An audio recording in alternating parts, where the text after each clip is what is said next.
Offender here is not acting as principals. Kung natandaan nyo pa ang discussion natin when we differentiate sa principal at saka accomplice. In the case of principal, ang offender na to ay meron siyang tinatawag na criminal resolution. Isa siya sa nag-decide na gawin ang krimen plus participation. Pero sa accomplice, ang nasa kanya ay knowledge at saka participation. Knowledge as to the purpose of the principal to commit a crime. So, ang kaalaman niya, hindi katulad ng principal, kasi sa principal, ang tao dito, siya talaga ang nag-decide. Isa siya sa nag-decide na gawin ang krimen. So, kaya meron tayo tinatawag na criminal resolution. Ang sa accomplice, knowledge lang. Pero ang dalawa, dapat merong participation. Na-discuss natin yan sa Article 8. So, pwede nyong balikan ang video natin sa Article 8 para ma-refresh ang isipan ninyo patungkol sa difference ng principal at saka accomplice. Okay.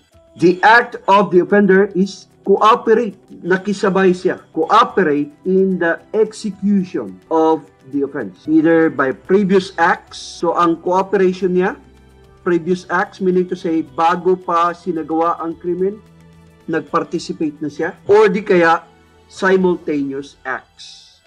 Pag sinabing previous acts, for example, si kumpare, pinuntahan niya ang kanya kumpare, sinabihan niya, pare, kailangan ko ngayon ng pera, baka pwede makahiram ng baril mo, may hold upin lang ako. Alam yan ni kumpare na ang baril niya ay gagamitin sa pang-hold up.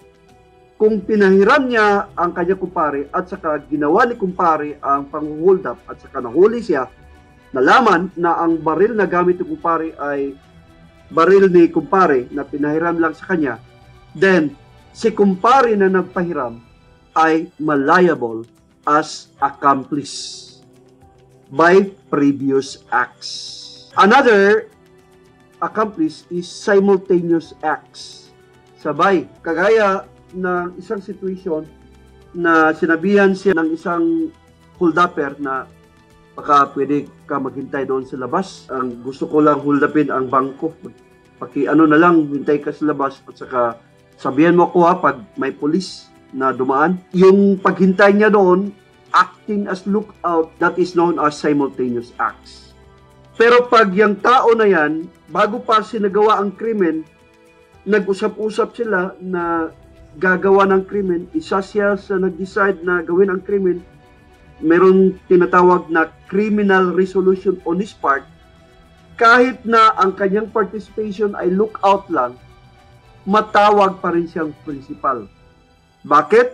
Kasi ang formula doon, isa siya sa nag-decide na nag-resolve na gawin ang krimen. Kahit ang ginawa niya ay hindi kasing bigat sa ginawa ng kasamahan niya, matawag pa rin siyang principal. Kasi merong tinatawag na criminal resolution and participation. Of course, kailangan i-prove yan ng prosecutor ang existence ng conspiracy. The nature of the acts of the accomplice is said to be not indispensable. Ano nga ulit ang ibig sabihin ng indispensable? Cannot do without. Negative siya. Cannot do without.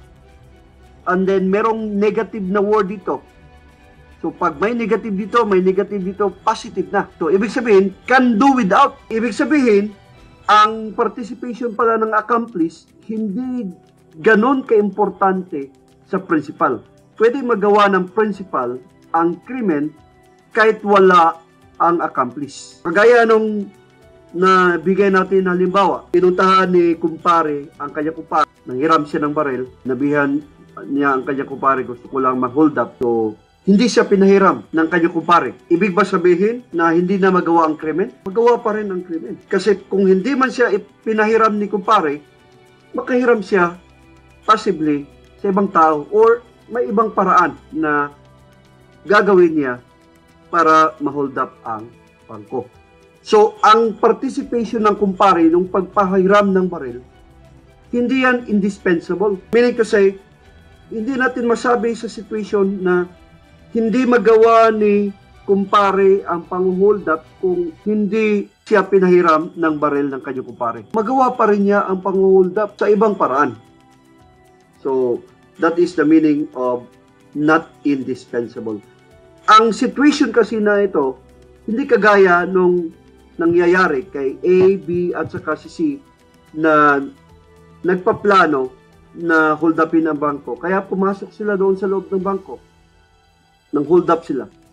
Ang bawat isa sa kanila ay importante sa bawat isa. So, importante sa pagsagawa ng krimen. Kaya matawag to sila A, B at saka si C na indispensable. Pero yung sitwasyon ni kumpare na pagpahiram ng baril, hindi matawag natin na indispensable. Kasi kahit hindi niya pinahiram ang kanyang kumpare ng baril, si kumpare ay maghanap ng ibang paraan para may baril siyang magamit.